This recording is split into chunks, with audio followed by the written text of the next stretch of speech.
حضور صلی اللہ علیہ وسلم نے نا فجر کی نماز پڑھائی، فجر کی، اور حضور فجر کی نماز پڑھا کے فرمانے لگے بھئی کسی بندے نے روزہ رکھا ہوا ہے آج؟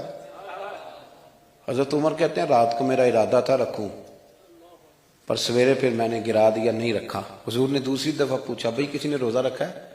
تو حضرت صدیق کے اوپر نے ہاتھ کھڑا کیا، عرض کی یا رسول اللہ میں نے رکھا ہوا۔ آپ حکم نہ دیتے تو نہ بتاتا، پر روزہ رکھنا بھی آپ نے توجہ دلائی ہے تو حکم بھی آپ کا بتاؤ تو بتا دیا۔ حضرت عمر کہتے ہیں حضور نے فجر کی نماز پڑھائی، فجر کی۔ دوسرا سوال پوچھا بھی کسی نے کسی بیمار کی تیمارداری کی ہے؟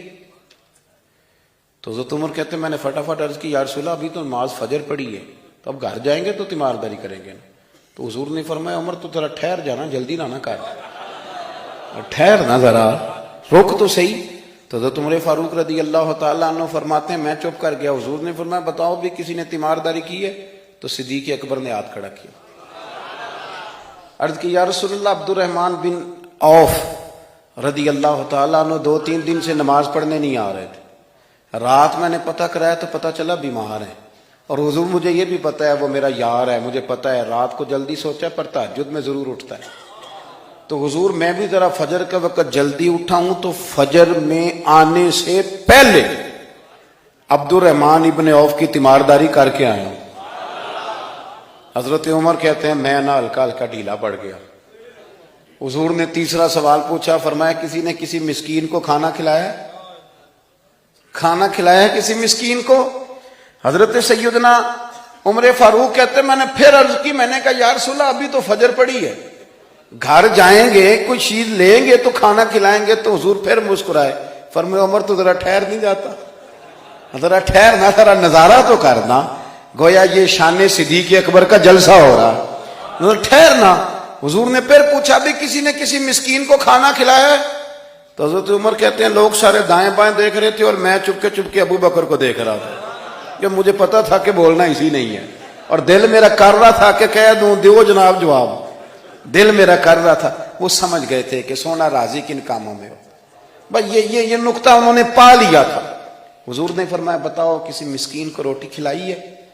تو جناب سیدنا صدیق اکبر نے ہاتھ کھڑا کیا، عرض کی یا رسول اللہ سویرے اٹھا ہوں تو چھوٹا بیٹا بھی اٹھ گیا تھا، اور میرے وضو کرتے سنت پڑھتے ماں سے کہنے لگا بھوک لگ رہی ہے، تو ماں نے 2 روٹیاں بھی پکا دی، تو حضور ایک اس نے کھائی دوسری اس کے ہاتھ میں تھی۔ جب ہم نکلے ہیں نا گھر سے تو دروازے پہ ایک فقیر کھڑا تھا، مسکین کھڑا تھا، کہہ رہا تھا رات سے بھوکا ہوں، کوئی دروازہ کھلنے کا انتظار کر رہا تھا، ابو بکر سب سے پہلے تیرا ہی کھلا ہے۔ تو حضور میں نا اس مسکین کو ایک روٹی کھلا کے آیا ہوں۔ حضرت عمر فاروق کہتے ہیں میں نے گردن جھکا لی، اور میرے رسول کریم نے فرمایا اے اللہ میرے ابو بکر پہ رحم فرما، اللہ میرے ابو بکر۔ وہ سمجھ گئے تھے، مزاج شناست سمجھ آ گئی تھی کہ حضور کن باتوں میں، اور نا اپنے اوپر وہ سارا کچھ طاری کر لیا تھا انہوں نے، طاری، ان کی ادائیں بالکل ڈھل گئی تھی نبی پاک کی اداؤں۔ 3 دن وہ غار ثور میں رہے تو ہمارے صوفیاء فرماتے ہیں کہ ان پر تجلیاں بھی پڑی محبوب کی معرفت کی۔ جب مدینے آئے نا نبی کریم کو لے کے، تو کچھ لوگوں نے حضور کی زیارت کی تھی، کچھ نے نہیں کی تھی، تو کچھ آتے تو نبی پاک کی دستبوسی کر کے بیٹھ جاتے، حضرت ابو بکر سے ہاتھ نہ ملاتے، اور کچھ صرف حضرت ابو بکر سے ہاتھ ملاتے اور حضور سے ہاتھ ہی نہ ملاتے۔ میری بات پہ توجہ ہے آپ حضرات کی؟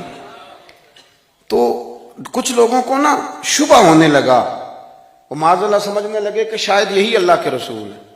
حضرت صدیق اکبر یہ کیوں شبہ ہوا؟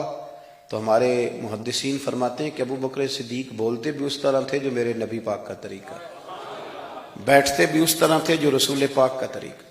کہتے ہیں انہوں نے امامہ باندھا ہوا تھا تو جو امامے کا پیچ حضور کا ڈھیلا رہ گیا تھا ان کا بھی ڈھیلا رہ گیا تھا، اس طرح اپنے آپ کو مزاج میں ڈھالا تھا، تو من شدی من تو شدم، میں اس طرح ڈھالا تھا مزاج میں، اس طرح کہ کوئی فرق ہی نہیں نظر آتا تھا۔